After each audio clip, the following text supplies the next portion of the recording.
నర్సారావుపేట మండలంలోని జొన్నలగడ్డ గ్రామంలో కొందరు షిరిడి సాయిబాబా మాల వేసుకుని 41 రోజుల దీక్షలో భాగంగా గ్రామంలో నిత్యం సాయిబాబా నామ సంకీర్తనలతో ప్రచారం చేస్తూ ఇంటింటికి తిరిగి భిక్షాటన చేసుకుంటూ 41 రోజుల దీక్షను పూర్తి చేశామని చెప్పారు.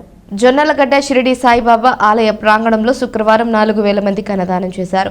తొలుత స్వాములు గ్రామంలో ఊరేగింపుగా బయలుదేరి సాయిబాబా గుడి వద్దకు చేరుకున్నారు. ఈ క్రమంలో గ్రామస్తులు స్వాములకు పూలతో ఘన స్వాగతం పలికారు. ఈ సందర్భంగా సాయిబాబా గుడి కార్యదర్శి షిరిడి సాయిబాబా భక్తులు శ్రీధర్ మాట్లాడుతూ గ్రామానికి సంబంధించిన భక్తులు మాల వేసుకుని షిరిడి సాయిబాబా ఆలయానికి బయలుదేరినట్లు తెలిపారు.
ఓం సాయి శ్రీ సాయి జై జయ సాయి.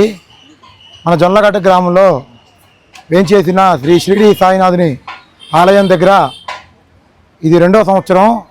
మరి 7 స్వాములు ఈ యొక్క షిరిడి సాయిబాబా మండల దీక్షను పూర్తి చేసుకొని ఈరోజు ఆ యొక్క సాయినాథుని దేవాలయం దగ్గర మన శేషబాబు గారి ఆధ్వర్యంలో ఇరుముళ్ళు కట్టించుకొని షిరిడి యాత్రకు బయలుదేరుతున్నారు.